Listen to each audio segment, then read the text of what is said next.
must be pretty pleased with the start of this season.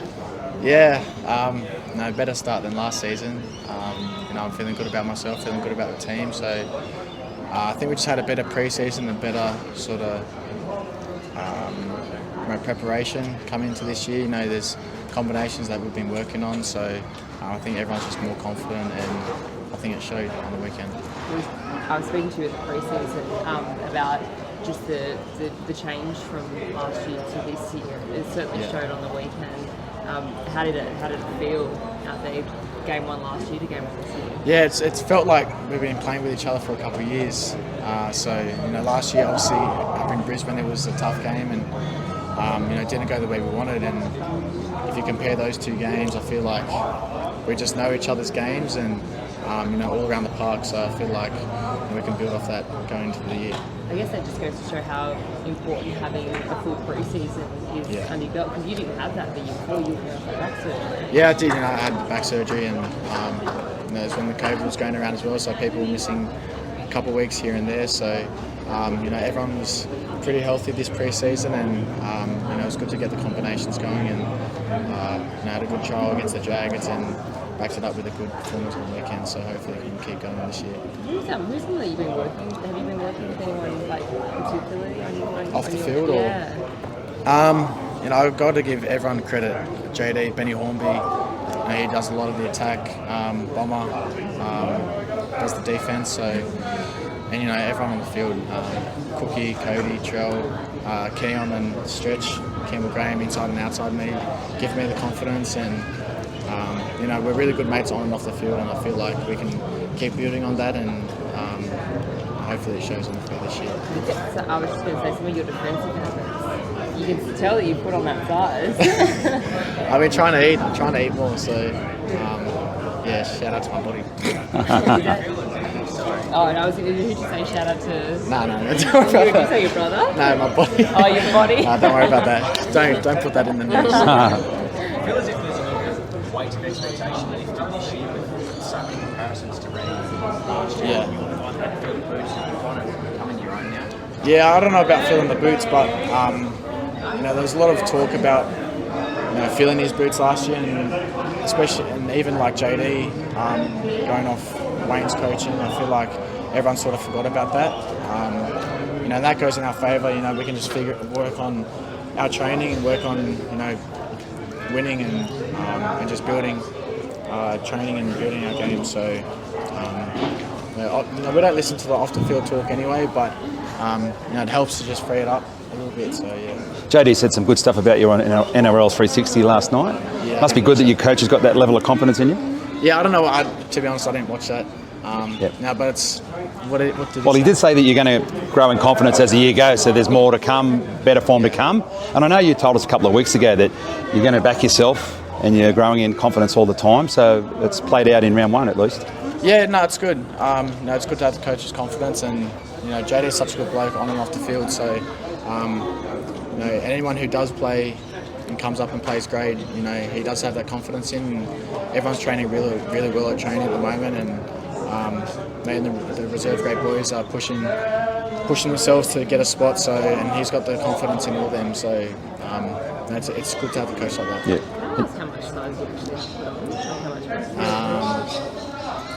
A couple of kilos, probably. It's more maintaining my body weight, I think. Last year I was eating heaps and trying to maintain that weight, and I feel like my body's metabolism slowed down a little bit, so I can sort of just cruise through the day, and I'm still at that weight where I want to be. So were you trying to, last year, were you trying to sort of smash protein? Yes, yeah. How much were you, was it just nuts?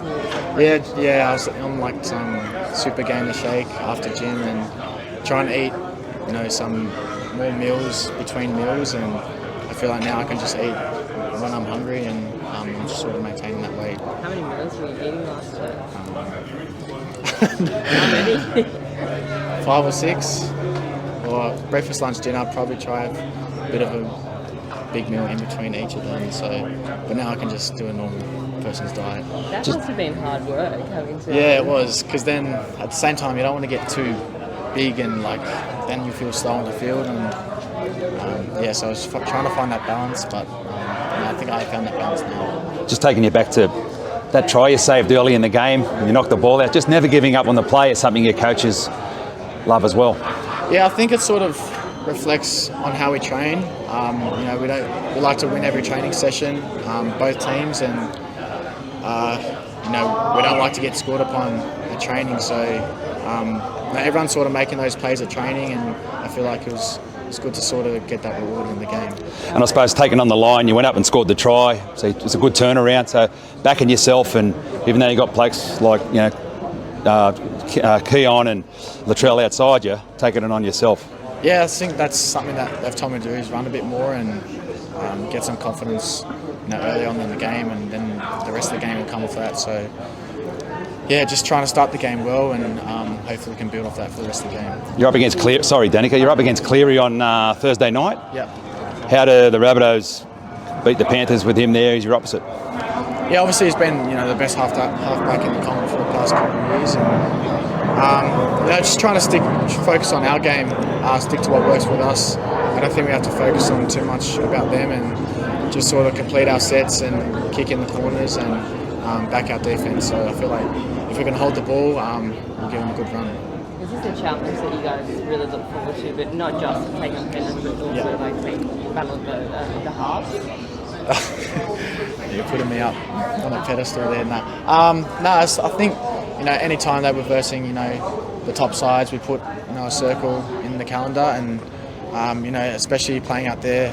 I can't remember the last time we won out there, so it's obviously a good challenge for us. And coming off a good win, I feel like we've got to keep the momentum going, and it's a good challenge to see where we're at. How do you see it? Do you see it as a good time to face them, or a not so good time to face them, considering that they've had those 2 losses pre-season and then? I think any time's a good time to face a good team, and it's always a challenge. And I feel like if you want to be the best team, you've got to beat the best team. So it's early on in the season, so there's going to be a few mistakes from both teams, but it's good to see where you're at and what you can build your game off. Yeah, I think he's confident that he'll play, so I'm confident I back him, and I think he'll play. Yeah. Special treatment for the big guy. Why didn't he train? I don't know. I think he was out there to goal kicking before. I don't think he missed a goal kick, so I think he'll play. He's someone that can literally not train the entire week. Yeah, he can not train for a year and he'll rock up a game day and still kill it. So he's just got that in him. Yeah. Perfect. Thank you. Thanks, Lachy.